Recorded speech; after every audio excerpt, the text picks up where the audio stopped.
Amics de la Fundació Ernest Lluch, senyor Costas, senyor Andrés, senyor García Montalvo i tots vostès, sigueu benvinguts a CaixaForum i sigueu benvinguts a aquesta primera jornada del cicle de diàlegs sobre reforma econòmica i cohesió social.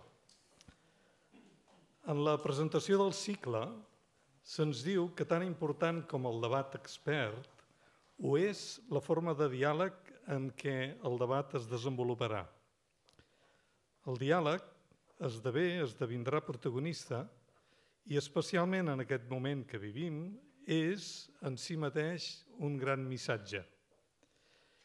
Dialogar, sobretot i amb tothom, forma part de l'encapçalament del llegat d'Ernest Lluch.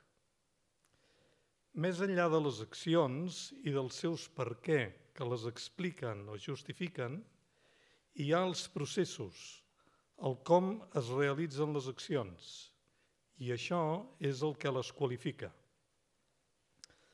En el nostre micromón, el micromón de la Fundació La Caixa, per la consecució dels reptes socials amb què estem compromesos, necessitem obrir diàleg amb els col·lectius destinataris, amb les administracions, les institucions i, sobretot, amb les entitats socials a qui acompanyem en la seva tasca.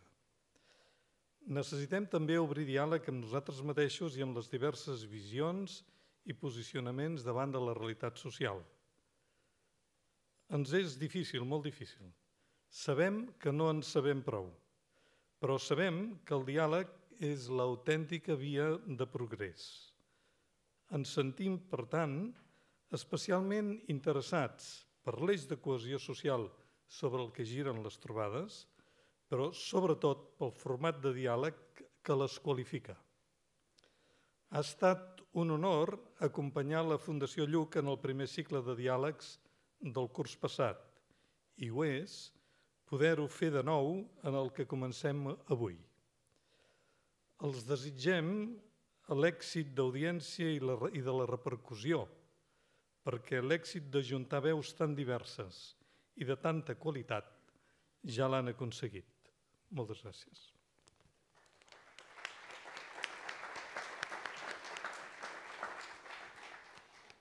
Senyor sotsdirector de la Fundació La Caixa, amics dialoguistes d'avui, amics patrons, família Lluch, amigues i amics, només dues paraules per presentar aquesta primera sessió del segon cicle de diàlegs que promou la Fundació Lluch amb el suport inestimable i amb la col·laboració de la Fundació La Caixa. Com ha explicat el senyor Sòria, l'objectiu d'aquesta iniciativa és promoure una forma d'interrelació entre persones, que és el diàleg, que consisteix justament no en convèncer solament, no en persuadir, no en discutir, sinó en escoltar. Voldríem en aquest sentit que el cicle que avui comencem, entorn al subjecte de la reforma econòmica i social, fos un element que estigués a favor d'una cultura política més relacional i aquest és l'objectiu de la Fundació. Sense més que dir-los-hi, anem a presentar aquesta primera sessió que gira justament entorn al subjecte general del cicle, la reforma econòmica i social, en el que Antón Costas, catedràtic de Política Econòmica de la Universitat de Barcelona, José García Montalvo, catedràtic d'Economia de la Universitat Pompeu Fabra, i Javier Méndez, catedràtic de Fonaments d'Anàlisi Econòmica de la Universitat de València, obriran el cicle en un diàleg que podria ser una primera obertura. Recordin també, perquè seguirem el cicle dels dilluns, debat del proper dia 26 dimecres, en què els esperem per abordar el tema de la pobresa a Espanya amb la participació dels seminars i càtedres del senyor Jaume Mas.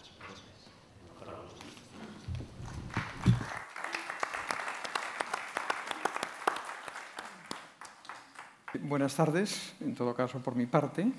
Es un placer, un privilegio la invitación que me han hecho para participar en este debate entre nosotros tres, sin duda sobre uno de los grandes temas, ¿no?, que en ese momento está en la sociedad española y también está en la agenda pública.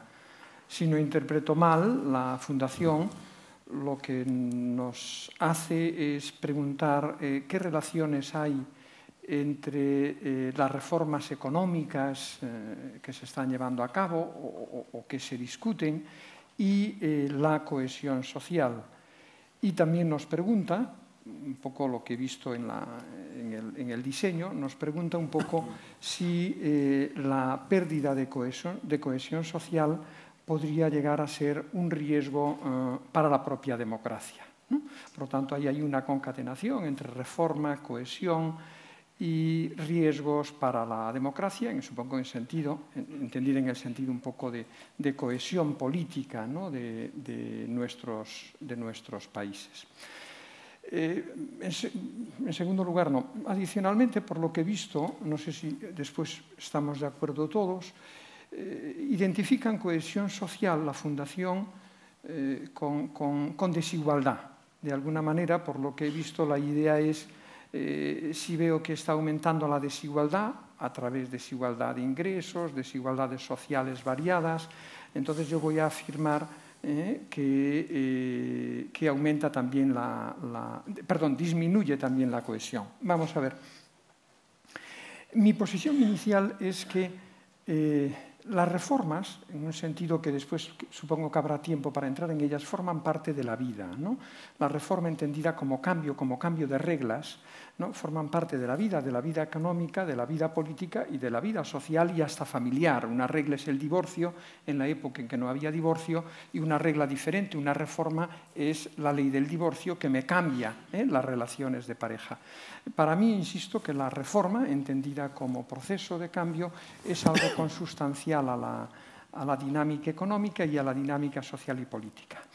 Esas reformas necesariamente perjudican la cohesión, entendida intuitivamente como todos ahora estamos entendiendo, no necesariamente. Yo soy capaz de identificar en el pasado, en los años 70, en los años 60, en los años 50, y más atrás también, grandes reformas que a la vez que dinamizaron la economía, consiguieron hacer una sociedad más igualitaria. Por lo tanto, a priori, no veo inevitable que reformas sea sinónimo de pérdida de cohesión.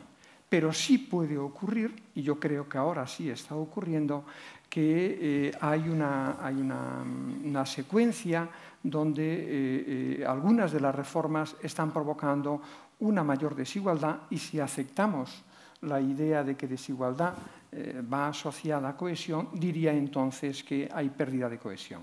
Y acabo. Pero esa pérdida de cohesión necesariamente tiene que afectar a la democracia. No necesariamente a mi juicio, porque la economía de mercado, no sé si lo compartís, el capitalismo, puede funcionar durante mucho tiempo y funcionar relativamente bien con elevados niveles de desigualdad, por lo tanto sin romper la cohesión. Ahora, sí que hay otros momentos, los años 30, 31, 32, es un ejemplo muy claro de donde la desigualdad rompió la democracia de los países europeos. Esta sería un poco mi posición inicial, no sé. Sí, a mí como identificas, está bien esto de identificar para medir un poco lo de la cohesión social con la desigualdad. Yo creo que es una buena cosa. Yo creo que también es muy oportuna debatir sobre este tema ahora y de hecho siempre, pero en este momento en particular, porque yo que creo que muchas reformas son necesarias, aquellas que van a mejorar la desigualdad y puede que algunas que no la vayan a mejorar, pero realmente la falta de cohesión y de apoyo social a las mismas son las que pueden dar al traste con ellas y por tanto hay que pensar cómo organizar un plan adecuado de salida de esta crisis y más allá de salida de esta crisis, incluso de legitimación del capitalismo moderno, ¿no? Que sí, yo creo que se ha deslegitimado un poco en los últimos años, o mucho en los últimos años, por todos estos temas financieros y de cierto descontrol. Y hay que pensar que los economistas nos gusta siempre hacer el catálogo de la lista de deberes, cuántas reformas hay que hacer, cuántas hay que cambiar, pero luego para llevarlo a la práctica, pues francamente no sabemos muy bien cómo, ¿no? Porque si se hacen muy deprisa podemos acabar un poco rompiendo la baraja y generando mucha insatisfacción. Si se hacen muy despacio podemos no llegar nunca a ellas, ¿no? Sin embargo, en el tema de la desigualdad también, apuntando en lo que decías, Antón, hay que pensar que efectivamente las La desigualdad es tolerable, siempre que se crezca. De hecho, la desigualdad ha aumentado en los años anteriores a la crisis. En el año 95 a 2010, o 2008, mejor dicho, que son años de mucho crecimiento, y la desigualdad ha aumentado, y no en España, en la OCDE, en Estados Unidos en particular. Y eso no ha generado mucha insatisfacción social, porque aquello de que, como que va creciendo la economía, todos ganamos algo. No nos fijamos tanto en cuánto ganamos en términos relativos, ¿no? De hecho, las dos grandes crisis en Estados Unidos, la de los años 30 y esta, la desigualdad fue un antecedente, digamos, de la crisis. Y hay quien ha encontrado una relación incluso de cierta causa y efecto, ¿no? De cómo, a veces, cómo combatir los problemas de desigualdad. Hay gobiernos que lo han acometido pues, con reformas, otros lo han acometido con un estado del bienestar más potente, estoy pensando en los países escandinavos. Y se dice, esto es un argumento de algunos, no es mío, pero yo creo que está bien traído, que algunos otros países, y España puede ser un mal ejemplo de eso, Estados Unidos otro, el Reino Unido otro, pues lo han combatido con el crédito, ¿no? Porque ha habido un crecimiento de la desigualdad de las rentas, esto, digamos, esto es inequívoco, medido así, pero no un crecimiento de la desigualdad en el consumo. Todos podíamos consumir lo mismo porque yo me endeudaba más que el que tenía más renta y bueno, y estaba casi igual de feliz, ¿no? Cuando esto para, cuando esto se frena, sí que nos vamos a encontrar, y yo creo que va a ser la gran dificultad para salir de esta crisis. Primero que encontremos los remedios, y yo digo, habrá que encontrarlos, yo no sé cuáles son, pero cuando se encuentren, sin duda van a tener un cierto coste social y va a ser muy difícil encauzarlo sin que a lo mejor un poco el camino no se pueda transitar, ¿no? Porque la propia presión social lo evite. Si eso va a desembocar, y termino, José, en un problema de la democracia, yo no me atrevo a decirlo. Efectivamente, ha habido momentos en que se ha puesto en riesgo, pero hay un riesgo más inmediato, no es tan grave a primera vista, pero sí más inmediato, y es que de las cosas que hay que hacer, que hay cosas que hay que hacer, otras puede que no, a lo mejor no se llegan a hacer porque simplemente no hay este apoyo social que todos cambios necesitan. Sí, yo insistiré en dos ideas, una que comentaba Antón antes. Cuando yo leí las notas sobre esto dije, ¿qué es cohesión social? Tengo problemas, digamos, si no está claramente especificado, a mí me cuesta entender. Cohesión social son muchas cosas. Finalmente, desigualdad es una de las múltiples facetas que tiene la cohesión social, pero que parece que es a la que nos estamos refiriendo. El problema es que la desigualdad per se, o sea, yo no entiendo un país que tenga, por ejemplo, un índice de Gini de 0, quiere decir, todos somos iguales, todos tenemos la misma renta, no lo entiendo. Un país que tenga un índice de Gini de 1, tampoco lo entiendo. Un señor tiene toda la renta y el resto tiene 0. Por lo tanto, no hay una relación lineal entre desigualdad y bueno o malo.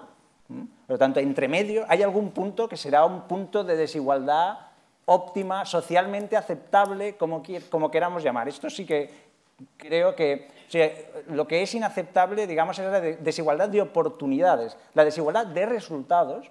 En principio, no todos trabajan lo mismo, no todos se esfuerzan lo mismo, por lo tanto, la desigualdad de resultados finalmente la observaremos. El problema es hasta qué nivel estamos dispuestos, o una sociedad está dispuesta a aceptar esa desigualdad. Hay sociedades que han pasado de situaciones de aceptar muy poca desigualdad, Suecia, con índices de Gini de 0,19, 0,20, a incrementar la desigualdad porque, bueno, la sociedad cambia, se dan cuenta de que las cosas no funcionan correctamente y han ido a 0,25, a 0,26, creciendo en el tiempo y no ha pasado nada. La cuestión es la desigualdad en España, por ejemplo, si estamos hablando de 0,34 en el índice de Gini, ¿eso es demasiado, es poco? Si vamos más allá, bueno, pues depende de lo que la gente esté dispuesto a pagar por tener menos desigualdad. Quiere decir, cuando aquí hablamos de los impuestos, por ejemplo, ¿quién tiene que sufragar? Por parte de esta desigualdad se compensará a partir de redistribución de las rentas. Porque estoy hablando de desigualdad no de los salarios, como algunas mediciones han hecho últimamente en Estados Unidos, que es la que dice que desaparece la clase media. No, cuando juntas todo, intereses, etcétera, etcétera, la clase media no está desapareciendo y todos los problemas de desigualdad se concentran en las colas, pero colas de la distribución. O sea, no el 1% más rico, sino la 10ª parte del 1% más rico. O sea, los ricos riquísimos, ¿no? Por lo tanto, este es un primer razonamiento. Cada sociedad decide cuál es el nivel de desigualdad que tolera. El problema es que la democracia aquí, de nuevo, y enlazo con una cosa que decía Javier, la democracia aquí también juega un papel. En el caso de Estados Unidos, yo creo que hablabas de la teoría de Ryan, que me parece muy sugerente. es una situación en la cual la desigualdad va aumentando, entonces para compensar esta desigualdad se produce una serie de, o se toman decisiones de política económica, pero con base política sobre todo, porque son cambios legislativos que afectan a la capacidad que tienen personas de nivel adquisitivo bajo para conseguir créditos enormes, ¿no? Pues el inmigrante mexicano que tenía $17.000 de sueldo y le dan un crédito de 400 o de $500.000, este tipo de situaciones. Entonces se ve como en los estados donde la desigualdad es más alta se producen más votaciones, digamos, los demócratas y los republicanos que están en contra en principio de esto, votan más a favor de que se abra la espita para que el crédito fluya a familias que no podrían de otra manera comprarse una vivienda con unos precios astronómicos que luego se ha demostrado que no eran unos precios reales. Por lo tanto, aquí también juega ese papel, digamos, esta interrelación, pero en la otra dirección, en la dirección de intentar resolver ese problema de creciente desigualdad que se puede pensar como difícilmente sostenible en el largo plazo a través de una solución falsa, que es subirse a esta burbuja del crédito y dejar que un montón de gente se endeude para un periodo muy largo de tiempo, creando una situación que es mucho peor que la que intentaba resolver y que generará probablemente de una forma dinámica en el largo plazo una situación de desigualdad todavía peor. Sí. Y a mí me gustaría parar un poco en este punto, porque os confieso, aunque de natural optimista, hay momentos en que el optimismo te baja o tienes un déficit de optimismo. Y en esos momentos yo le tengo mucho miedo o temor un poco a la situación presente en términos de las consecuencias sociales y políticas que se pueden derivar de la coincidencia de dos cosas que históricamente nunca se han dado, ¿no? De una desigualdad creciente que viene de antes de la crisis, y esto hay que tenerlo en cuenta, viene de mucho antes.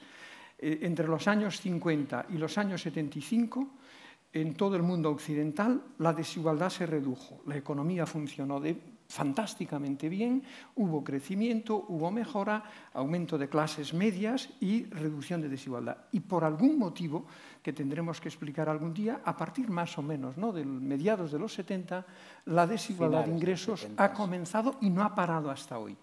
Claro, a eso le unes, en segundo lugar, la crisis y especialmente la forma en cómo se está abordando la crisis, la estrategia de austeridad, que a mi juicio es perversa en términos económicos y sociales. Y en tercer lugar, y esta triple combinación no la recuerdo jamás en la historia, un proceso como es el euro y la construcción europea, ¿no? Entonces, yo creo que vale la pena permanecer un poquito en este tema de la cohesión, porque sí que, aunque no podamos dar una respuesta, sí vale la pena, yo creo que acentuemos, no, pero que nos interesemos por qué aspectos o qué tipo de desigualdad puede ser más peligrosa para la cohesión y para la democracia. Porque hemos visto que hay diferentes, que a lo largo de la historia puedes ver momentos de fuerte desigualdad sin que, sin embargo, al sistema político le pase nada. Y en otros momentos sí ocurre. Por lo tanto, debe haber algún tipo de desigualdad que tiene una mayor capacidad perturbadora sobre la democracia, ¿no? Déjame un ejemplo, solo que me viene ahora, y lo recordarán mucha gente, muchas personas que están en la sala. Gobierno socialista de Felipe González, año 82-83. Un programa reformista muy fuerte, que además alteró profundamente el programa de gobierno de enero del 83, fue radicalmente diferente al programa electoral de octubre del 82, donde se ganó. Bueno, se iniciaron una serie de reformas no muy bien aceptadas por los sindicatos en particular, pero soportadas durante un tiempo. Y sin embargo, llegó el año 1988, se convoca una huelga general. No esperábamos aquel efecto y todo se rompe. De hecho, el gobierno socialista, aunque dura hasta el 96, ¿no?, prácticamente. La idea, y os pregunto, es que la tolerancia a la desigualdad da la impresión de que es cambiante. Es decir, que hay momentos donde la sociedad... Pero entonces, ¿por qué? Es decir, ¿qué aspecto podíamos identificar para decir, dice, mire, estamos ante una etapa donde la tolerancia a la desigualdad va a disminuir radicalmente, o por el contrario, decir, mire, la desigualdad hay que preocuparse por ella, pero puede ser soportable. No sé si... Yo creo que tiene que ver con la percepción, más que con la percepción de que yo podría llegar ahí. Yo tendría la oportunidad. Yo quiero insistir otra vez en el tema de la desigualdad de oportunidades y frente a la desigualdad factual de resultados.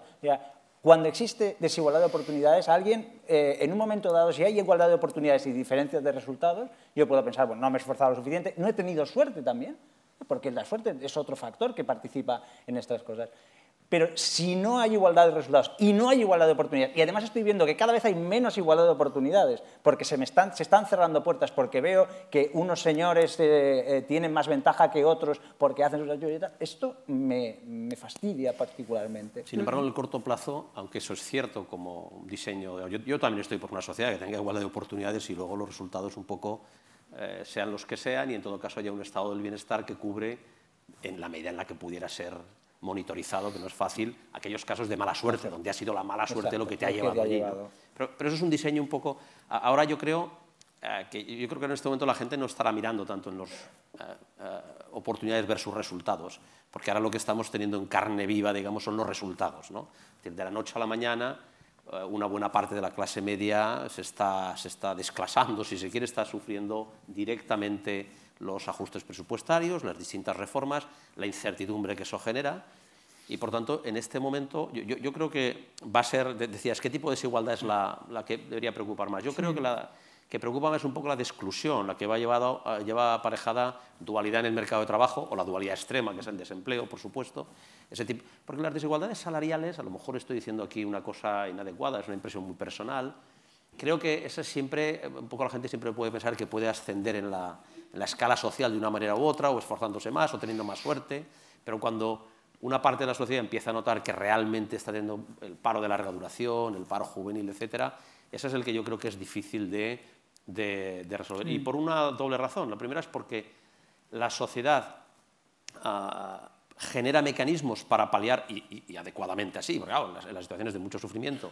para paliar esa situación, pero, por otra parte, hay más gente cada vez que entra en una cierta situación de desesperación. Yo es lo que creo que puede ahora poner las... Yo creo que las reformas, siempre supongamos que las reformas están bien hechas, esto que hacemos los economistas, supongamos que tengo una velatas, ¿no? Si estuvieran bien hechas, yo creo que a largo plazo, a medio plazo incluso, deben conjugar el binomio crecimiento y igualdad, si no están bien diseñadas. Pero a corto plazo no, muchas de ellas a corto plazo van a requerir, pues si estamos hablando, por ejemplo, que un país como España, o pensemos en Grecia o en Italia, tiene que ganar competitividad por la vía de evaluar, digamos, su moneda realmente, es decir, por evaluar sus precios y salarios, pues esto lleva aparejado un aumento de la desigualdad con toda seguridad. Luego, a corto plazo va a generar esos problemas. Entonces, ¿dónde está esa capacidad de convencer a la sociedad? Yo prácticamente lo veo difícil, cada vez lo veo más difícil de que ese camino merece la pena ser recorrido. ¿O es la otra alternativa? Perdóname, es que recuerdo la otra alternativa de decir, no, vamos a hacer lo que decía Margaret Thatcher, un short, sharp shock, ¿no? Hacer un cambio radical en el minuto 1, desmonto la sociedad de arriba abajo y es la única manera de tener un efecto, ¿no? Yo creo que eso es un poco lo que se está debatiendo ahora. Yo creo que, por lo menos en la gente sensata, en la que yo sigo un poco de lo que dicen o lo que escriben, todo el mundo reconoce que hay que hacer reformas. Es el ritmo de las reformas. Y el ritmo de las reformas... ¿Y el cómo, no, Javier? Y el cómo especialmente. He dicho suponiendo que estén bien diseñadas. Ahora vamos a la segunda parte. Claro, ¿cómo se diseña? Exacto. ¿No? Pero hay un aspecto que yo creo que aquí hay un punto en común en principio, y no sé si la sala lo comparte, pero Jaime dice, bueno, quizá cuando una sociedad o una parte importante de una sociedad percibe que no tiene igualdad de oportunidades, ahí va a disminuir la tolerancia a la desigualdad. Yo estaba pensando, eso a mí me cuadra, es decir, yo vi a mis padres en los años 60 cómo trabajaban de sol a sol como chinos. Ahora nos olvidamos que España fue en los años 80, en términos de crecimiento, como China, más pequeñita. Y yo recuerdo cómo mis padres trabajaban de sol a sol en una sociedad muy desigualitaria como era aquella, y sin embargo seguían trabajando, no tanto ya porque tuviesen ellos la percepción de que iban a mejorar ellos mismos. Ellos tenían la percepción de que con su esfuerzo habría oportunidades para sus hijos, ¿no? Y esa idea de oportunidades, de igualdad en ese sentido de oportunidades, puede hacer que tú soportes bien una sociedad desigualitaria siempre y cuando creas que en algún momento te tocará a ti. Te tocará.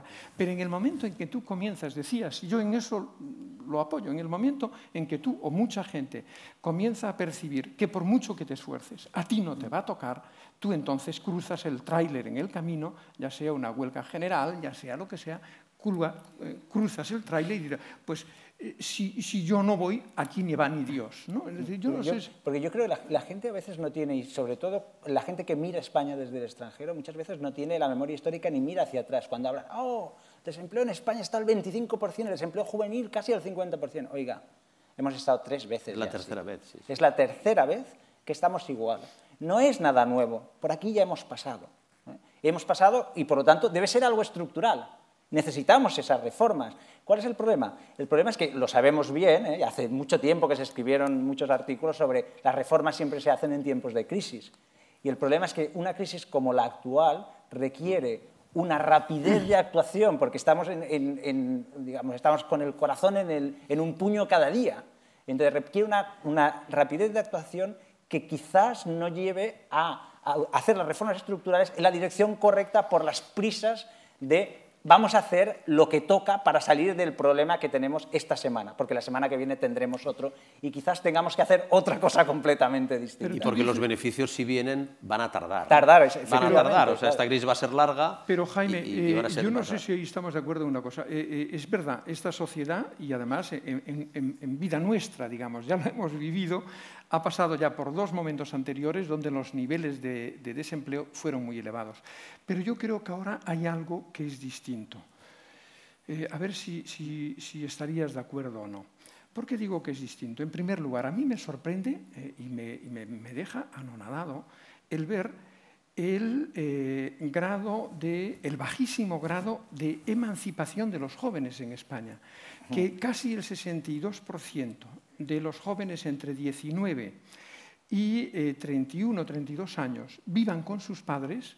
Esto es tremendo, pero es tremendo por una cosa, porque esto hace de nuestra sociedad muy poco dinámica, muy poco innovadora. Es decir, aquella gente que durante la década prodigiosa que decía Schumpeter, ¿no?, que es la década de los 20 a los 30, que estás dispuesto a todo, a comerte el mundo, no sé qué, que durante esa década el 62% de nuestros jóvenes estén metidos bajo el techo de sus padres, esto yo creo que es un problema que no lo habíamos visto antes. No, yo estoy ese razonamiento...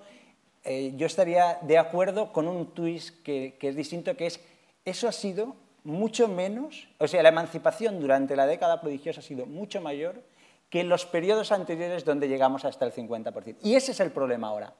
¿Por qué? Porque muchos de estos jóvenes, primero, cuando desde fuera se nos dice esto de que el desempleo juvenil es exacerbado en España y tal, pero España no tiene un problema de desempleo juvenil, no lo tiene. Si tú coges y divides desempleo juvenil por desempleo general, estamos en la media de la OCDE, 2. El problema que tenemos es un problema de desempleo, punto. No juvenil, desempleo, punto. Brutal, sangrante, pero desempleo. Pues estamos en la media de la OCDE. Hay otros problemas, otros países que sí que tienen problema de desempleo juvenil, porque tienen el triple de tasa de desempleo juvenil que de desempleo general. El problema de esta década prodigiosa es que muchos jóvenes, primero, salieron prematuramente del sistema educativo. Aquí ya vamos mal. Para entrar en unos sectores productivos que requerían trabajo poco cualificado y creerse que estos tipos de interés del 2% se mantendrían para siempre. Y por lo tanto que podrían comprar una vivienda, que es lo que toca, a unos precios estratosféricos a 40 años. Esta es la diferencia de ahora frente a antes. En la crisis del 93... los jóvenes del año 90, 88, 87, estos no podían comprarse una vivienda. El tipo de interés era el 17%. No había nadie, ningún joven que pudiera pagar eso, ni siquiera pensar que podría con su sueldo mensual pagar eso. ¿Cuál es el problema? Cuando la tasa de desempleo juvenil pasa del 48% del año 96 al 30% de principios del año 2000, hay un montón de jóvenes que con cierta lógica piensan, oiga, yo tengo un empleo ahora, tengo un empleo bastante seguro en un sector, la construcción, los servicios, el turismo, que paga bastante bien. ¿por qué no voy a comprarme una vivienda? Ahora es el momento, ¿no? Los precios disparados de la vivienda. Y ahora se encuentran con esa mochila. Esa es la diferencia. Esa mochila antes no la tenían. Pues por eso ahora se van a ver excluidos de dos cosas, de la renta y mucho más del consumo. Correcto. Es decir, la capacidad de consumo que es exactamente está cayendo viendo. Incluso más en esos sectores que la propia renta. Sí, sí. Y esto es simplemente la mala digestión que tenemos que hacer de una crisis de deuda. Esto está en los libros y esto pasa así, y ha pasado siempre así. Y no... Ahora bien, en algunos casos, como es en el caso de la economía española, que efectivamente llevamos arrastrando estos problemas durante mucho tiempo, siempre los hemos acometido, como decías, mal, porque lo hemos hecho en momentos de mucha tensión. Y yo, que estaba más optimista también antes, pensando que esta vez ya iba en serio, esta vez ya teníamos todos que reflexionar, veo que no, veo que realmente hay todavía muchas voces, insisto, muchas de esas voces luego tienen razón cuando dicen, bueno, reformas, cómo se hacen, quién las hacen y si son eficientes o no. Eso, pero incluso se niegan a la posibilidad de que existan esos cambios, ¿no? Porque se busca, bueno, pues España es así, digamos. Yo recuerdo en un coloquio de este estilo que teníamos en Valencia, en la Universidad de la Facultad de Derecho, en el inicio de la crisis, en el año 2008, así. Había un compañero que decía, bueno, tampoco es para tanto, España siempre ha tenido un desempleo muy alto, por lo tanto, qué más da que lo sigamos teniendo algo alto. Este tipo de resignación, ¿no? Y cuando se quiere cambiar algo, pues genera mucha reacción. Yo creía que la crisis íbamos a salir más rápidamente, que a estas alturas pues, seguramente estaríamos en el 20% de desempleo, pero cayendo. A eso se ha unido una cosa que sí que es realmente genuina, que has señalado Antón al principio, ¿no? El riesgo de desintegración del euro. Esto es algo que no estaba, digamos, en los manuales. En los manuales estaba la crisis de deuda y otras cosas, pero esto realmente sí que es un fenómeno nuevo. Y en esta situación yo creo que, no sé cuál es el límite de desigualdad o de paro, lo que sea, yo creo que estamos en un punto en el que realmente no va a ser, no quiero tampoco ser alarmista de que vaya a haber, yo qué sé, problemas sociales desatados y tal, pero una resistencia real a las reformas, básicamente porque estas no pueden traer lo que prometen en un plazo de tiempo breve, es que no pueden. Lo podrían hacer si no hubiéramos tenido esta crisis de deuda y como en un ciclo normal, después de 2 o 3 trimestres de irnos mal, de repente empezamos a ir bien. O Europa estuviera tirando y de repente empezase a ir bien. Pero esto no es así y, por lo tanto, tenemos que hacerlo en un contexto particularmente difícil que me hace ser pesimista. Pero la cuestión es un poco, si profundizamos, ¿por qué ahora no es así? Es decir, ¿por qué ahora, frente a lo que fueron los años 90 o 80 o los años 70, las reformas de los 70 o hasta en los 50, ¿por qué ahora no? ¿Por qué ahora ves los resultados muy dilatados en el tiempo? Porque es importante intentar un poco profundizar en eso, ¿no? Mire, hay un aspecto que yo creo que nos da una pista.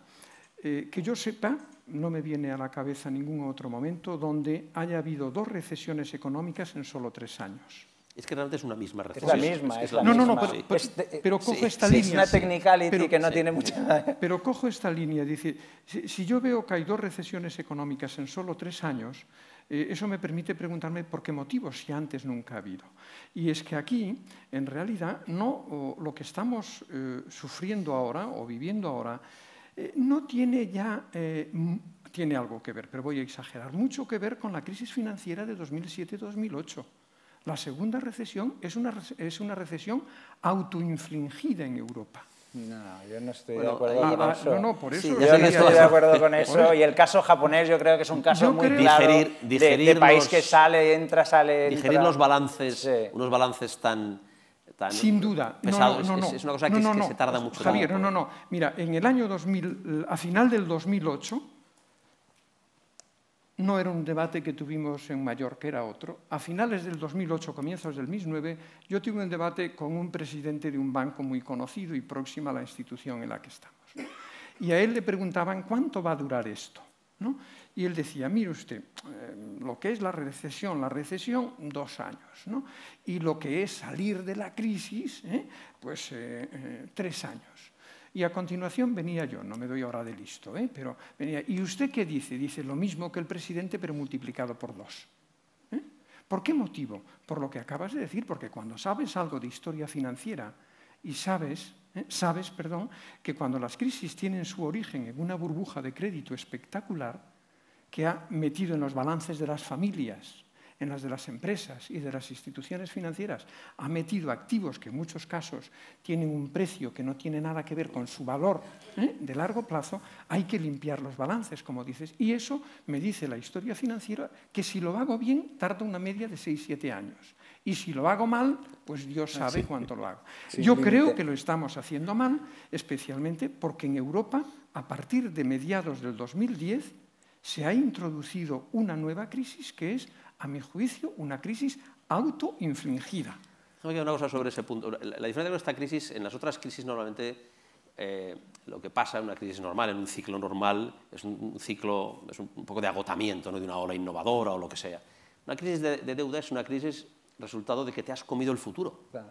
Te has traído y como te has comido el futuro, pues ahora tienes que estar purgando el tiempo hasta que devuelvas todo eso que has adelantado de consumo, que has adelantado de gasto. Y por eso es por lo que vamos a esperar una situación como esta. Yo también soy, volviendo al tema este de si la crisis en Europa, es cierto que yo creo que el ritmo de la austeridad debería pausarse un poco. Yo creo que habría que cambiar la combinación de políticas. Ahora, lo que no pienso es que eso fuera a tener un efecto tan importante. Había un artículo, como esto no es muy académico, pues no citamos las personas, pero bueno, es una idea que decía un economista europeo conocido y mostraba cómo los resultados macroeconómicos de Europa y Estados Unidos en su conjunto no son tan diferentes. Y eso que sus combinaciones de políticas macroeconómicas no son. Lo que pasa es que en ambos casos están por debajo de su nivel potencial en una proporción similar, el desempleo aumenta en una proporción similar, a pesar de las políticas macroeconómicas tan diferentes, que insisto, yo creo que en Europa son exageradamente contractivas, eso va de suave. Pero, claro, lo que pasa es que desde España, si lo miramos desde España, por no hablar de Portugal o Grecia, etcétera, la situación es tan distinta que nos parece que realmente es el resultado de esas políticas. No, yo creo que hay que abogar por esos cambios en las políticas, estoy totalmente de acuerdo. Pero España tiene que hacer, y otros países europeos, mucho más que eso. Así como países como Alemania, como Holanda, recuperarán su ritmo de crecimiento seguramente si se adopta una política macroeconómica más favorable al crecimiento, hay otros países que no lo lograrán de esa manera. Después de una década de tener sistemáticamente un déficit exterior de casi del 10% de nuestro PIB, no podemos cambiar de la noche a la mañana. Incluso hoy, que ya tenemos un superávit, bueno, quitando la parte del petróleo, etcétera, o casi superávit, bueno, casi a cero, seguimos acumulando deuda por intereses. Eso es muy complicado.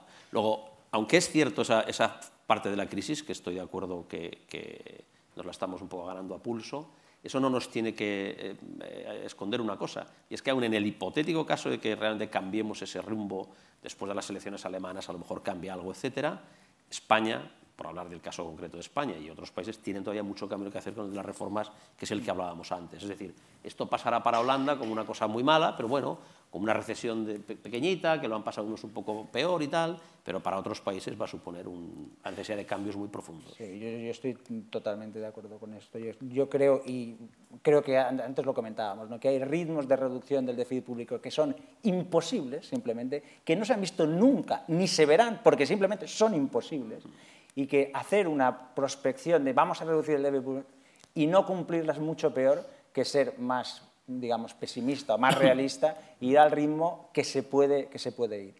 Pero yo creo que lo que en cualquier caso a mí me irrita un poco es el keynesiano trasnochado, el que dice esto el gasto público lo resuelve. Solo hay que hacer muchas carreteras y muchos trenes y tal, que esto se resuelve. Y esto no es así, esto se lo enseñamos a los alumnos en el primer curso de macroeconomía, pero luego les enseñamos otras cosas, porque las cosas son más difíciles que esto. El caso japonés ha enseñado a muchos economistas lo difícil que es salir de un problema de excesivo endeudamiento, ¿no? En el caso japonés hablamos de más del 200% del PIB de deuda pública, endeudamiento que antes era privado, también la liquidez del endeudamiento, el endeudamiento público-privado, bueno, que más da una cosa que la otra porque es muy líquido, el privado se convierte en público con mucha facilidad, y el problema es justamente que en estas situaciones tú le das a la máquina, porque Japón lo ha intentado todo, Japón ha intentado gasto público a saco, y entonces de repente parecía que salía y luego volvía otra vez, luego, vamos a darle a la fábrica de hacer yenes. Le daban cada vez más libertades. Cuando llegas cerca de cero, pues la política monetaria prácticamente la transmisión desaparece, no tiene tracción. Entonces, digamos, a mí me gustaría transmitir la idea de que las cosas no son tan fáciles como algunos premios Nobel nos intentan decir, ¿no? Pero entonces... Se resuelve con el gasto público. Cuando hay un problema de endeudamiento, que es lo que está comentando Javier, la situación no es tan sencilla como esto. Llevará tiempo, y esto lo sabemos. Justamente en 2008 salió el libro de Reichart y Rogoff, hablando de cuál es la extensión media de 8 o 9 años. Y vamos según el libro. Y vamos exactamente según el libro. Entonces, y en ese momento, aquí yo estaba diciendo que en 2 años salíamos. Oiga, sí. Pero es que usted no lee la literatura, no lee lo que yo creo que vale la pena recomendar hasta para las personas de la sala, porque el libro de Carmen Reichart y Kenneth Rogoff, para leerlo es complicado. Pero hay un informe de McKinsey que yo se lo recomiendo vivamente, porque además está colgado en la red, que es un estudio de todos los procesos de desendeudamiento que ha habido en la historia, ¿no? El estudio de McKinsey. Lo presentaron por primera vez en el 2009 y lo han actualizado ahora a inicios del 2012. Y tiene algunas cosas que son maravillosas por la claridad que te aparece allí, ¿no? En el informe. Y hay una de ellas que es espectacular. Cuando en un proceso de desendeudamiento, cuando el sector privado, que es familias y empresas, tiene que desendeudarse, y paralelamente, el sector público tiene algún margen, llámale keynesianismo o llámale como quieras, pero cuando paralelamente el sector público tiene margen para endeudarse, tú ves cómo el desendeudamiento en 5 o 6 años se consigue. Y ves los otros casos, cuando el sector privado necesariamente tiene que desendeudarse. Si estoy muy endeudado, tengo que dejar de consumir, tengo que ahorrar más para, con lo que ahorro, comprar mi propia deuda y reducirla. Bueno, eso lo tienes que hacer siempre. Pero si tú, cuando están los privados, el sector privado desendeudarse, obligas, la gráfica de McKinsey es espectacular que declara, obligas al sector público a desendeudarse. Claro, es muchísimo peor, sin ninguna duda.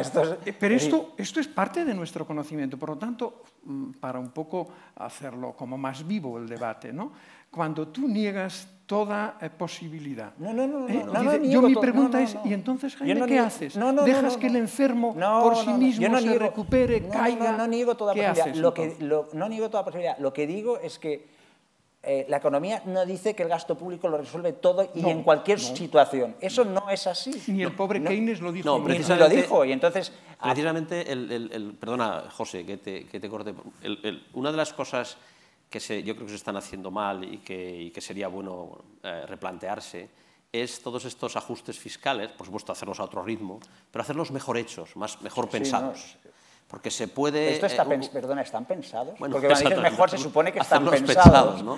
Porque hacer un recorte, digamos, de tabla rasa sin más es relativamente fácil. Pues yo doy una orden a todos los ministerios de que mañana quiero los presupuestos con un 20% menos y ya está, ¿no? Y en cambio, aprovechar para hacer una reforma de la administración y una reforma del gasto público, de manera que tanto el aspecto del gasto social necesario para mantener esa igualdad de oportunidades de las que hablábamos antes, como el productivo en el sentido para mantener la actividad productiva, la innovación, etcétera, pues salgan mejor tratados. No quiere decir que se gaste más, que se gaste mejor nada más, ¿no? Entonces, esas dos cosas yo creo que son importantes, porque si no, la tentación a veces es gastar por gastar. ¿Y por qué digo yo que esto es...? Yo creo que en los momentos de crisis hay que acumular, el sector público lógicamente tiene que acumular deuda.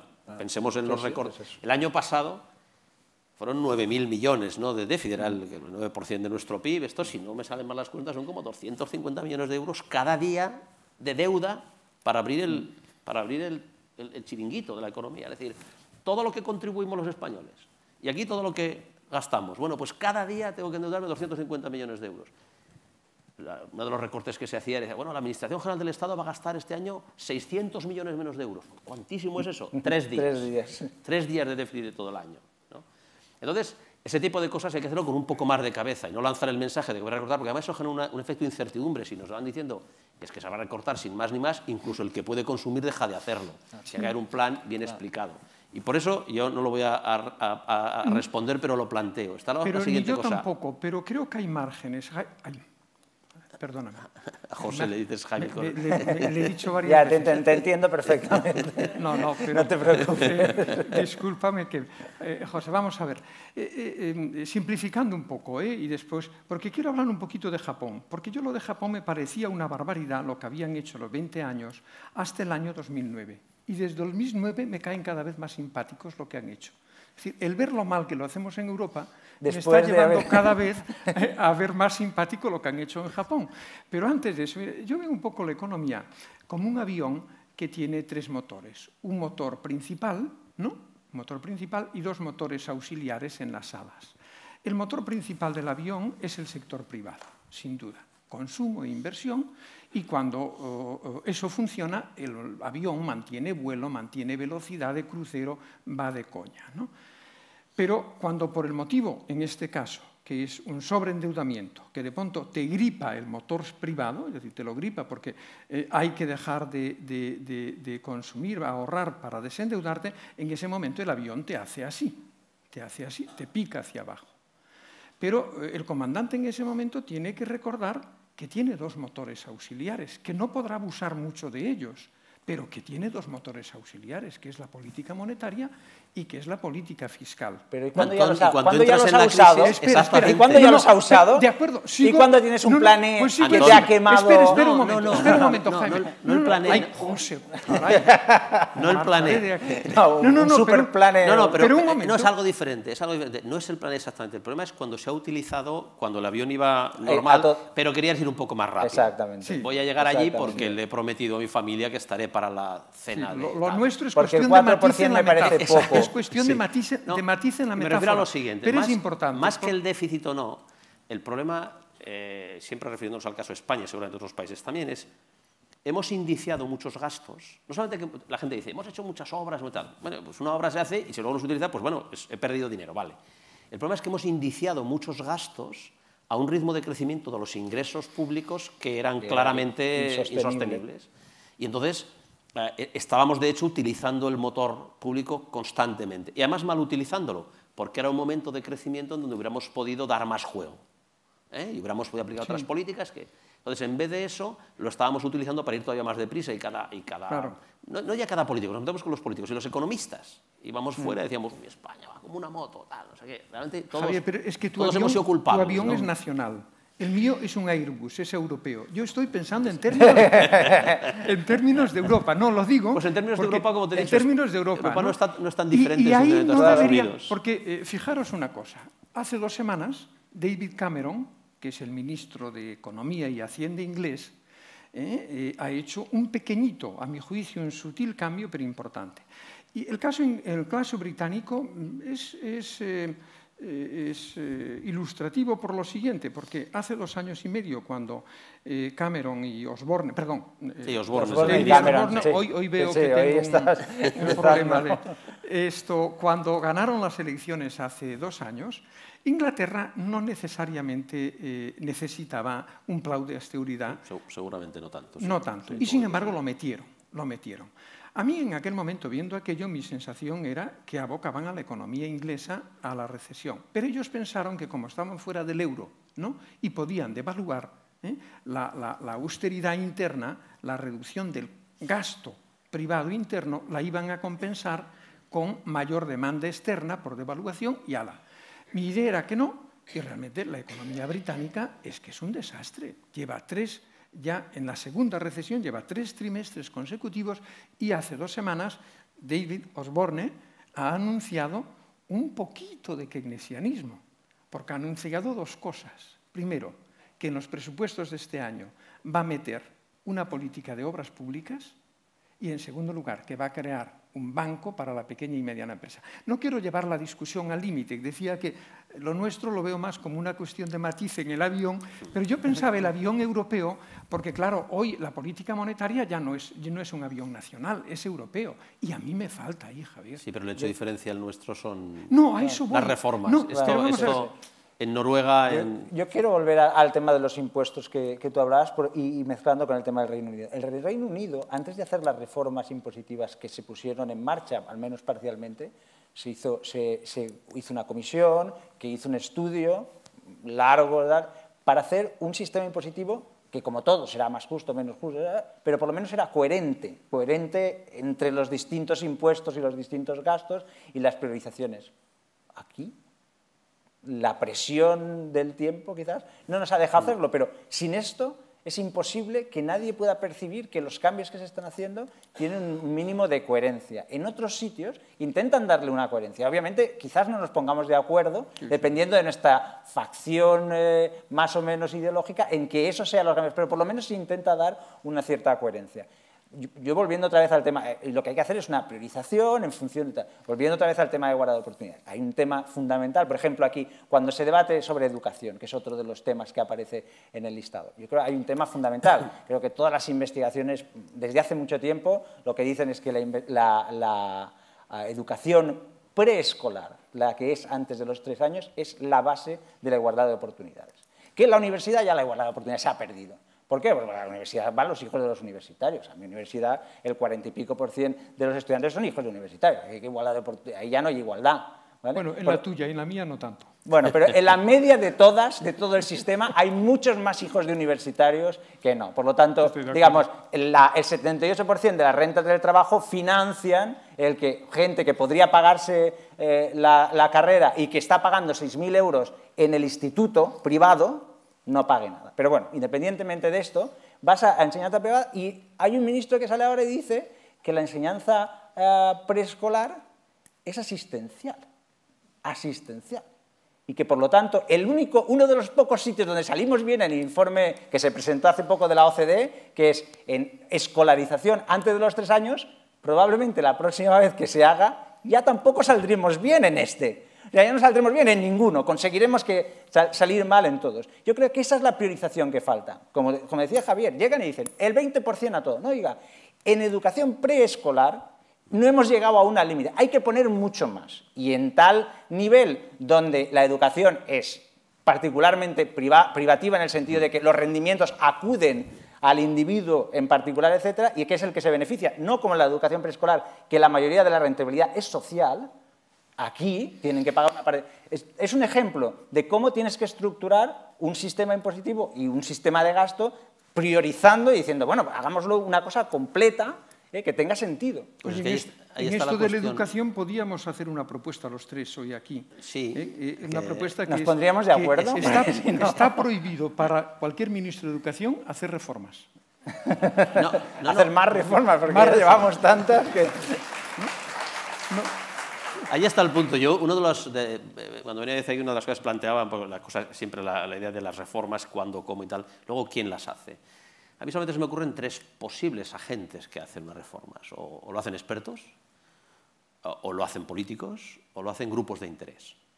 No hay, es decir, pues una reforma laboral, pues básicamente el hecho de que se dé tanta preeminencia, por ejemplo, a las partes sociales, a sindicatos y patronal, pues me parece que es una reforma que hacen los grupos de interés. Si lo hacen los políticos, lo hacen los políticos. Y señalaba José, y es verdad, que una de las razones por las cuales es difícil vender a la sociedad la idea de que hay que hacer cambios y reformas es que siempre o las hacen o las publicitan de una forma partidaria los políticos. Es decir, la hago yo porque en vez de tratar de sacar y que la sociedad civil... Luego hay que ver cómo se eligen esos expertos, si son tan expertos o no, que todo el mundo tiene su corazoncito, su ideología, faltaría más, ¿no?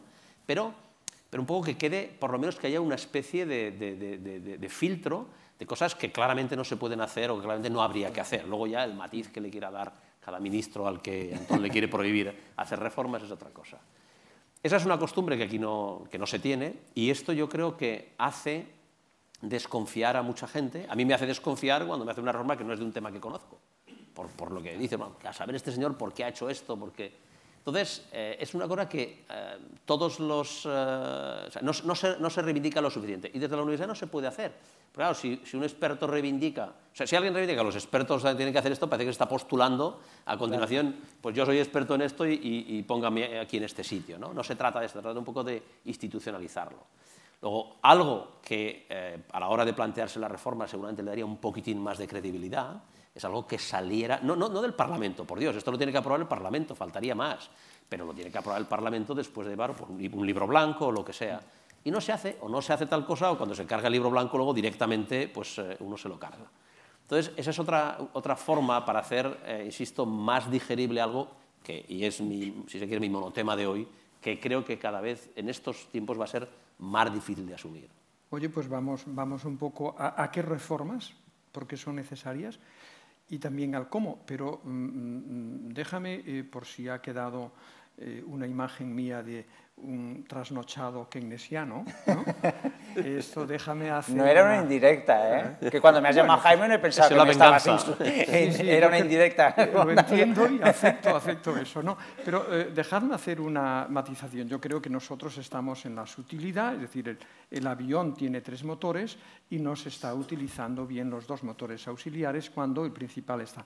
Pero esto no me lleva a hacer una defensa no condicionada del gasto público, ¿no? Es decir, yo no tengo nada contra la austeridad y creo que soy bastante austero, además, hasta diría tacaño, ¿eh?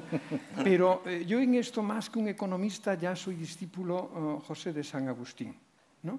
Cuando en sus Confesiones, ese libro magnífico, ¿no? En Confesiones, San Agustín dice: Señor, Señor, Señor, concédeme la castidad, pero no ahora mismo.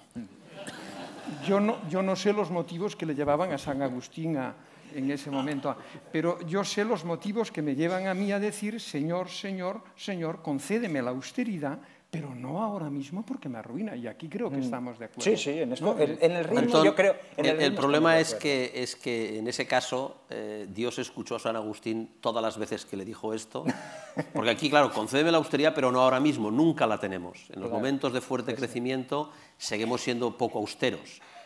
Gastamos mucho y recaudamos poco. En España se recauda poco. Una de las reformas que sin duda son pendientes es la reforma fiscal. O sea, eso es Entonces, ese es un poco el problema. Yo estoy de acuerdo también en que luego no, ahora es el peor momento para digamos, dejar de fumar, pero sí es cierto que esta idea y yo soy el primero que se nos olvida en los momentos de crecimiento, a mí también se me olvida que es tan importante en ese momento. Yo recuerdo, se nos ha dicho a los economistas, yo también soy de los economistas que no predijo la crisis, por lo tanto no me puedo poner ninguna medalla, me gustaría, pero no.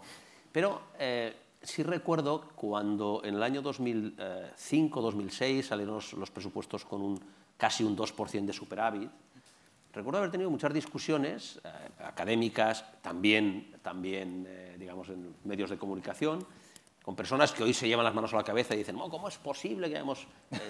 Diciendo que para qué queríamos un superávit del 2% entonces, cuando más recientemente Manolo Campa, el último secretario de Estado del gobierno socialista, en una conferencia un poco antes de las elecciones, decía que según sus propios cálculos entonces, aquello que se computaba como un 2% de superávit era en realidad un déficit estructural de casi el 6%. A mí me parece un número tremendo. Pero luego había una demanda social por eso. O sea, que también hay que comprender que... Entonces, tenemos a veces la costumbre de no saber discernir un poco entre lo que es... Entonces, yo estoy de acuerdo que efectivamente ahora no es el momento, ahora que no venga esa... Pero sí tienen los países la posibilidad de comprometerse a medio plazo y para eso necesitan estructuras, leyes que digan: no, ahora no voy a gastar, pero mejor dicho, ahora tengo que gastar, pero dentro de un cierto tiempo no lo voy a hacer. Ahora voy a recaudar esto, pero cuando la economía se recupere voy a recaudar más porque he hecho una reforma fiscal que hace que pague todo el mundo, etc. Y no estamos haciendo esas políticas de largo plazo. Y si no podemos ganar credibilidad, porque si yo toda la credibilidad que quiero ganar es déjame hacer algo ahora, que lo tengo difícil y financiame para que lo gaste, pero no me comprometo de una manera creíble a medio plazo para hacerlo, pues lamentablemente no nos comprometemos. De alguna manera, la reforma constitucional que se produjo es un compromiso, si quieres. A mí lo que me resultó curioso de esta discusión, era que estás hablando de esto, es que es esta polémica entre los mercados y la democracia, ¿no? Entonces, cuando teníamos la prima de riesgo muy alta y nos apretaban por todos lados, se decía: los mercados quieren derrotar a la democracia. Que esto lo entiendo, ¿eh? Efectivamente, los mercados pedían, aunque los mercados somos tú, yo y todos los que tenemos un bono, una cuenta corriente, cualquier cosa, pero bueno, los mercados... Pero claro, cuando dicen: no, vamos a aprobar constitucionalmente un límite dices, bueno, entonces ahora tiene que cambiar. No, era el mismo discurso, los mercados imponen, nos obligan a aprobar un límite de constitucional. Mire, si no hay deuda, los mercados no ganan nada y pierden toda la capacidad de influir sobre la democracia. Por lo tanto, es la victoria de la democracia sobre los mercados. De nuevo, la interpretación es al revés. Porque lo que se necesita es que asumamos que, como en otros países sí que lo asumen, que cuando hay gasto público es mis ingresos, son mis impuestos los que están pagando ese gasto público. Yo creo que aquí esto falta aún por asumir. O sea, hay gasto, sí, esto no tiene nada que ver conmigo, ¿no? Y esto es un punto importante. Lo mismo como, digamos, el hecho de que haya listas cerradas lo perjudica mucho a esto, ¿no? Pero el hecho de que no sentirte representado por una persona, porque, bueno, es un señor que está ahí en el Parlamento que cada 4 años me preguntan si... No, y más grave que esto es pensar que las cosas que nos pasan pues por el clima o la morfología del terreno y no por unas leyes que tienen que estar mal a la fuerza. Es decir, si, como decíais al principio, pues es la tercera vez que tenemos un desempleo que supera el 20% en España y además prácticamente a cada recesión un poquitín que tenga el nombre de tal, que en cualquier país le supone aumentar un par de puntos su tasa de paro, nosotros bueno, vamos al 20%. Pues que no exista esa convicción de decir, bueno, hay que cambiar algo. Luego ahora nos pondremos a discutir en qué términos, pero hay que cambiar la normativa, no puede ser. Incluso, primero porque es diferente a otros países, pero aunque fuera igual, pues sería que entonces aquí por lo que sea no funcione y hay que buscar la manera de cambiarlo. Entonces, esa idea de que las cosas que nos pasan están escritas en algún sitio, en las estrellas, y por lo tanto no tenemos ninguna capacidad para cambiarlas, y que genera ese tipo de resistencias, ¿no?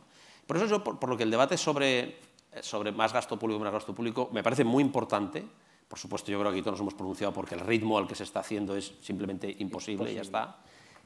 Pero no debe esconder lo otro, debe ir acompañado en mis tiempos, bueno, en mis tiempos, hace muchos años de eso, había una cosa que se llamaba el enfoque a 2 manos, ¿no? que se puso de moda, hay que actuar directamente sobre la oferta y sobre la demanda, que era una especie de compromiso entre aquellos que decían, solo hay que hacer reformas, no hay que hacer nada de gasto público ni tal, otros que decían lo contrario, decían, no, el enfoque a 2 manos, ha vuelto a estar presente. Pero ya no se debate en otros sitios. Esto salió en el Reino Unido como precisamente un poco una discusión sobre las políticas de la Thatcher. Entonces decía, bueno, se está actuando solamente sobre la oferta cuando realmente necesitamos también la política de demanda. Bien, durante estos últimos años nos hemos olvidado de las políticas de oferta, no hemos cambiado nada y simplemente hemos tenido unos bancos centrales que han financiado alegremente muchas cosas y unos gobiernos que también lo han hecho. Entonces ahora hay que reequilibrar eso. Entonces, y ese enfoque a 2 manos es necesario. ¿Qué reformas creemos nosotros y cómo? ¿Qué reformas? ¿No? Mi propia opinión. Yo creo que en este momento estamos sesgando el discurso reformista sobre 1 o 2 o 3 reformas concretas, ¿no? Y creo que es errado. ¿Por qué motivo? Porque en una situación como la de ahora, tú por un lado tienes que hacer bondad, tienes que hacer austeridad, tienes que desendeudarte. Pero por el otro tienes que crecer. Es imposible desendeudarte si no creces. Yo creo que aquí estamos de acuerdo. Entonces tú tienes que contemplar reformas o políticas que a la vez que te permiten desendeudarte y corregir un poco desequilibrios que no te vuelvan en el futuro, a la vez tienes que meter algo de crecimiento, ¿verdad? Porque si no. Entonces, en este sentido, para no consumir tiempo, sin entrar en las reformas que se hacen hasta ahora, mi criterio sería que tenemos un peligro. Estamos haciendo un discurso reformista en el mercado laboral, pero no únicamente, que nos aboca a una economía de bajos salarios y de baja productividad.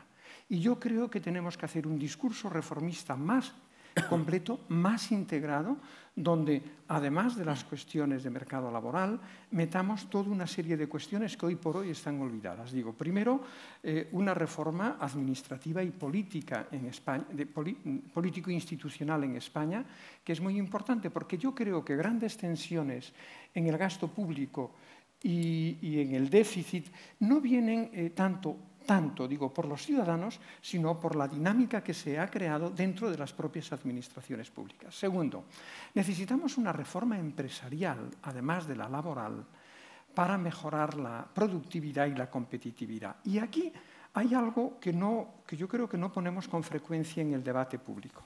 Los economistas decimos continuamente, España ha perdido competitividad en precios desde el año 2000 o 2001. Y es verdad, si uno coge los precios españoles de los bienes españoles y servicios con los bienes franceses o alemanes, comparas y tú ves que los precios españoles han crecido más que los franceses o alemanes. Consecuencia, hemos perdido competitividad. Dice, vale, pero un momento, ¿qué hay detrás de esa pérdida?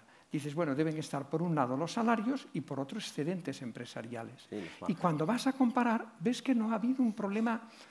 Es decir, no puedes explicar la pérdida de competitividad en precios por los salarios. Has de explicarla por los excedentes empresariales, que son muy elevados. El Banco Central Europeo, en el último informe, sacaba algunos datos. Esto es importante porque estamos olvidando una de las reformas muy importantes en España, que son aquellas reformas empresariales orientadas a reducir los márgenes que hay de beneficios excedentes en general en España. Segundo, voy rápido, segundo, normalmente decimos, esto es una economía poco productiva. Dice, pero vamos con calma.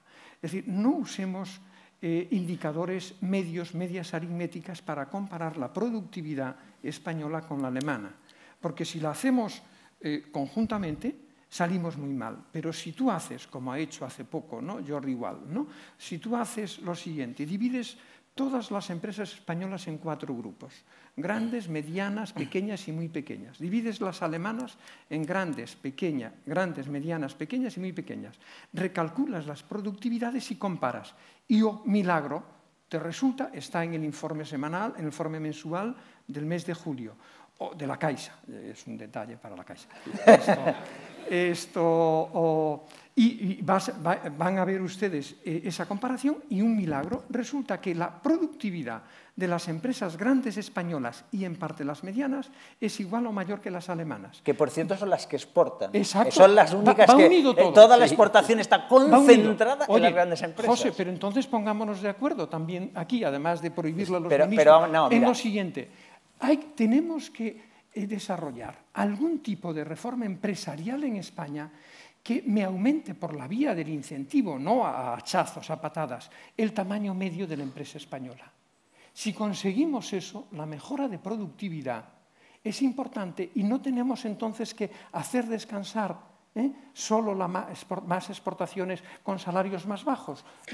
Sí, y esto no lo estamos defendiendo. Yo querría puntualizar una cosa. En el tema de la productividad, y no quiero compararme con nadie, comparándonos con nosotros mismos, durante la década prodigiosa fue un desastre. La productividad caía anualmente al 0,8%. Con los chamizos que estabas construyendo. Por eso, y caía ¿por qué? Pues porque el sector de la construcción era el 18% del PIB y la productividad en el sector de la construcción, la productividad no la aparente, no dividir la producción por el número de cuerpos. La productividad de verdad, la total de los factores, estaba cayendo al 2,8%, cuando tienes casi toda tu economía en un sector. Pero hay un matiz, eso es cierto, pero no es solo en ese sector. Es decir, si estudias la evolución de la productividad total de los factores, por supuesto, en el caso de la construcción, lo que acabas de describir. Pero es que cayó prácticamente en todos los sectores de la economía española, excepto unos poquitos. Es decir, de nuevo, es algo que no tiene que ver solo con la especialización en construcción, aunque efectivamente la especialización en construcción amplificó eso muchísimo, ¿no? Tiene que ver con algo mucho más básico, que es, de nuevo, y tú has puesto el balón ahí para darle la patada, es la educación, que se ha dicho antes, efectivamente, es también la normativa. Es decir, ¿por qué tenemos más empresas pequeñas que en otros países? Pues porque no tenemos un mercado de valores desarrollado para pequeña y mediana empresa. No está propiamente desarrollado. Luego, la dependencia de los bancos es muy grande. Los incentivos de las empresas familiares a fusionarse son todavía pequeños y es más importante, pues que mi empresa la herede mi hijo y luego tal, hasta que eventualmente alguien en la cadena genética pues se la cargue, ¿no? Esta es un poco la... la tercera o cuarta ronda. Exacto, ya alguna será, ¿no? Entonces, no tenemos esos mecanismos. Y este es un buen ejemplo, me parece, por supuesto, súper oportuno lo que dices mencionar, esto sí que mucha gente lo ha defendido, de cómo una normativa inadecuada genera unos efectos perniciosos. Por ejemplo, era en este estudio de Luis Garicano, ¿no?, de Francia y luego también en Italia, hay una norma sobre que las empresas a partir de 50 trabajadores tenían no sé qué dificultad pues, de tipo laboral, ¿no?, de las relaciones laborales, que lo hacía un poco más gravoso. Conclusión, miras la distribución del tamaño de las empresas y una proporción desproporcionada, valga en este caso la repetición, comparado con otros países, de empresas se colocan en el límite de los 50 porque la normal está diciendo que eso es lo que le favorece. Luego, efectivamente, todas estas cosas hay que estudiarlas y hay que abordarlas, pero es un ejemplo de que no está escrito en ningún sitio, sino que tenemos un sistema de incentivos erróneo, empezando por la propia universidad y la propia educación. No incentivamos el mérito, el esfuerzo y tal. Bueno, no se incentiva lo suficiente, tampoco hay que darnos tantos.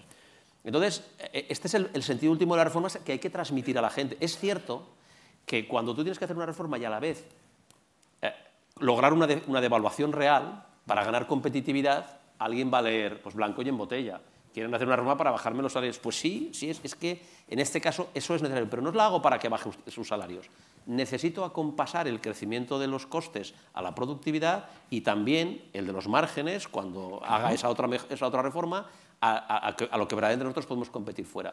Pero no lo vendemos nunca así. O una vez que pasa el debate, a lo mejor aquí tan civilizado, ¿no? Y entran otros, no solamente por nosotros, sino por todos los asistentes que no se enfadan con lo que decimos. ¿Estás de acuerdo, no, Javier? Centramos mucho el debate de las reformas en una o dos concretas. Y eso me lleva un poco, digo, porque me han pedido que mirase yo la hora, que estuviese mirando la hora, si lo tengo aquí delante. Entonces me lleva un poco a plantearos la otra cuestión que en varias ocasiones son, ¿cómo se deben hacer las reformas? Es decir, a martillazos, a golpe de decir, ¿son buenas las reformas que tú impones a la sociedad? ¿O las reformas son eficaces y son eficientes cuando tú consigues convencer, persuadir, porque al final la política es persuasión, persuadir de la necesidad de eso? Ese es el quid de la cuestión. Por eso digo yo que es las reformas que sabemos que son necesarias, incluso en las que nos podríamos poner de acuerdo todos, no sabemos cómo hacerlas. Hay dos vías. Yo veraneaba en un pueblecito del Pirineo aragonés, había un señor Tomás, que era muy gracioso en sus ocurrencias, y venía la gente, señor Tomás, ¿cuánto tardo si subo aquí a esta pradera? Pues si va usted despacio, unas 3 horas, y si voy deprisa, entonces no llegará, ¿no? Pero ese es un consejo para ir despacio. Pero luego vemos también que los procesos sociales son más complejos, porque hay equilibrios múltiples, bifurcaciones, y si a lo mejor uno va demasiado despacio, llega un momento en que toca a un grupo social que tiene más peso que otro, etcétera, y acaba. Que es, por ejemplo, la historia de los contratos temporales en España, la historia de la dualidad. Fue un tratar de defender. Yo cuando se hicieron los contratos temporales, se generalizaron en España en los años 80, lo critiqué por 2 razones. En una me equivoqué completamente, pero en la otra no. Me equivoqué completamente y dije, esto no va a crear empleo. Bueno, ahí están los datos y creo que para mi vergüenza. Pero lo que sí pensaba, y no lo pensaba yo solo, es que eso iba a generar una dualidad que se iba a enquistar en la situación. Era porque era difícil cambiar las otras normas y cambio aquí. Luego, si uno va muy deprisa, es verdad que puede generar estos efectos, pero también si va muy despacio puede no llegar nunca. Y ahí, ese es el verdadero arte, no sé si es de la política, y no somos nosotros los que lo tenemos que decir. Tú seguramente por tu especialización lo has estudiado mucho más y tendrás más experiencias históricas. Pero ese es el verdadero. Por eso yo soy pesimista, porque ahora es urgente hacer las cosas y vamos, en mi opinión, demasiado despacio, demasiado pegados al terreno, y a ver si logro que el Banco Central Europeo me abra por aquí, una primica, un no sé más, qué, un poquito menos. Y así podemos llegar a un cierto agotamiento antes de hacer las reformas. Pero yo creo que además en este caso se está produciendo una situación en la cual las reformas que son complicadas de vender se están vendiendo además muy mal, con una política comunicativa desastrosa, independientemente de lo que te pueda gustar más o menos una reforma, que yo creo que es importante, que es parte de la reforma. O sea, la reforma es el contenido y la forma en la cual tú transmites a la sociedad la necesidad de que esa reforma no es una reforma impuesta, sino que es una reforma que de alguna manera es necesaria y tiene que recibir el apoyo social. Y se está transmitiendo, aparte de que, por supuesto, digamos, el rodillo pasa constantemente, no se intenta tampoco este esfuerzo. Pero ¿no crees que ahí los economistas podemos hacer nuestro trabajo un poco mejor? Por lo siguiente, ¿a quién hablamos nosotros cuando nos convertimos en reformistas? ¿Hablamos al poder, speaking to power, o hablamos a la sociedad? Porque si lo que hay que convencer es a la sociedad, yo creo que nosotros nos estamos equivocando. Alguna vez lo he dicho, estamos actuando como dictadores benevolentes, creyendo que sabemos lo que le conviene a la sociedad, pero que no necesito convencerla, que se lo impongo y que ya dará resultados, ¿no? Entonces, primero, si esto es muy exagerado. Y segundo, yo creo que como economistas, si tenemos conocimiento para eso, José y Javier, tenemos conocimiento de que los problemas de transición en las reformas son muy importantes. Lo que llamamos problemas de transición es lo siguiente. Es decir, mire, yo ya sé que tenemos que hacer una reforma del sistema de pensiones, pero mire usted, en las reformas de pensiones es un tipo de reforma que hay problemas de transición en el sentido siguiente, cómo afectan a mis planes y expectativas de futuro que yo he tardado mucho en formar y que tendré que modificar, usted no me puede hacer una reforma a hachazos en algo que me afecta de una manera determinante a mi futuro, a la planificación que yo tengo de futuro. Y sin embargo, aquí la hacemos a hachazos. Es decir, estas dos cosas querría... Sí, yo lo que pasa es que, claro, yo veo a nuestra profesión un poco muy desprestigiada después de tantos años y tantos errores sistemáticos. Pero aún así nos invitan. Sí, aún así nos invitan, pero ya dejarán de invitarnos. Así tienen a quien criticar más directamente, ¿no? Sí, y por lo tanto yo creo que tenemos poca capacidad para dar lecciones de ningún tipo. A pesar de que, o sea, lo que yo creo es que después de todo el tiempo que ha sucedido, aún no hemos hecho autocrítica de nuestros propios, de los errores de nuestra profesión. Esto yo lo encuentro una cosa bastante dramática, en el sentido de que la gente sigue pensando lo mismo que pensaba antes de la crisis y se equivocan. Bueno, algunos se equivocan y lo reconocen, otros dicen que ellos ya lo dijeron, pero son ágrafos y nunca lo escribieron, y por lo tanto, esa es la reflexión que yo creo, porque sin esa reflexión es difícil que luego volvamos a la sociedad y digamos, nos equivocamos, pero la próxima vez no pasará. Ahora sí que vamos a acertar con las reformas, ¿no? Y eso yo lo he hecho en falta. O sea, he hecho en falta sentarse y decir, oiga... Yo lo estaba haciendo ahora, ¿no? Bueno, por eso. No, eso es otro de los temas que a mí particularmente me obsesionan y sí que me gustaría, digamos, sentar a una serie de economías y nuestra profesión, ¿qué está pasando? ¿Qué ha pasado? ¿Qué está pasando? Más allá del inside job y no sé qué, que eso está muy lejos de lo que está sucediendo aquí, ¿no? Sí, yo estoy de acuerdo contigo que no hemos sacado consecuencias. La semana pasada participaba en una mesa donde yo era el único economista y los demás eran prestigiosos juristas o catedráticos de Derecho. Y uno de ellos, Santiago... los nombres hoy me bailan todos. Gaspar Ariño, el nombre ahora ya me baila, pero el profesor Gaspar Ariño me decía, dice, bueno, vosotros los economistas os habéis equivocado mucho y tal, no sé qué. Entonces yo de broma le dije, no, profesor, se equivoca, se equivoca. Se ha equivocado la realidad. Nosotros somos inmunes al error. No lo reconoceremos jamás, ¿no? Pero creo que somos una profesión que es verdad, José, que nos falta hacer ese ejercicio de... Poniendo una cosa, un contrapunto sobre las reformas, a mí ciertamente me preocupa mucho cómo hacerlas, cómo llevarlas a cabo. Una de las cosas que hacemos muy mal aquí es, como damos tanta importancia, has puesto un buen ejemplo al principio, la ley del divorcio, ¿no? Pues una reforma que estaba ahí, era necesaria y era... Hacemos tanto caso, digamos, ponemos tanto énfasis cuando se plantea hacer cualquier tipo de reforma, se convierte en algo dramático para el país discutirlo. Y ya se cierra con llave y se tira la llave al pozo, es difícil reabrir ese tema.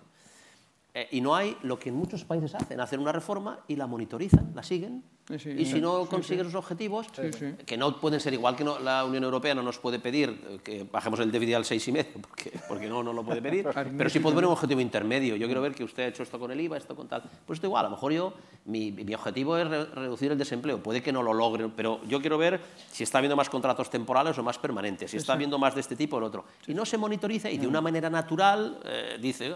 Esto que se había diseñado con esta finalidad, pues no está funcionando. Exactamente, hay que esperar a que aguanta hasta que revienta por todas partes y se hace otro gran drama nacional para otro cambio.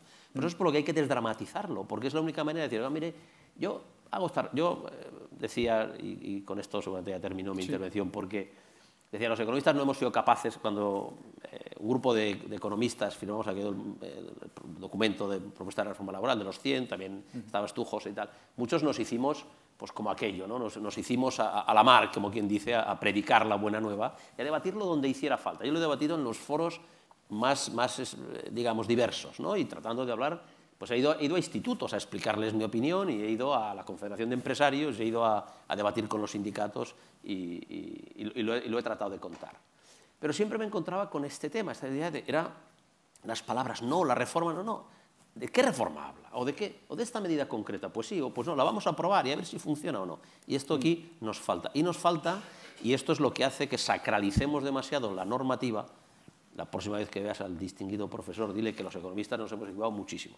Pero en la escala evolutiva de la sociedad, justo a nuestro lado están los abogados. Porque ellos son los que hacen las leyes y muchas veces creen que al estar en la ley ya se consigue y no entienden los mecanismos de incentivos, cómo funcionan. Nosotros lo entendemos y lo hacemos mal, digamos, ¿no? Pero ellos no entienden que son incentivos.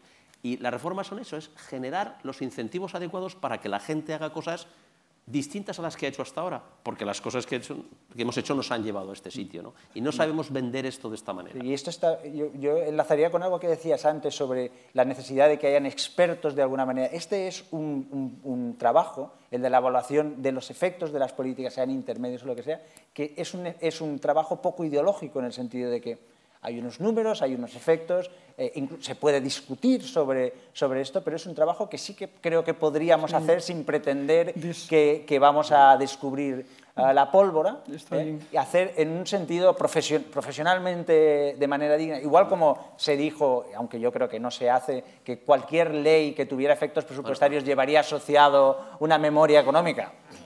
Nadie ha visto esa memoria. Ni la ley de dependencia. Ni la ley de dependencia, porque si la hubiera llevado, no habría sido. No la llevaba. Ni esa llevaba. Entonces, yo creo que aquí tenemos que ser un poco más modestos, digamos. Que a lo mejor hay 4 o 5 que pueden dedicarse a hacerse, bueno, no diré la palabra mentales, pero lo que viene antes de mentales, y luego el resto puede tener una labor socialmente productiva, encargándose de hacer estas cosas que son muy importantes. Sí. Y esto podría ser también un acuerdo, ¿no? Creo, desideologizar las reformas, ser más pragmáticos y más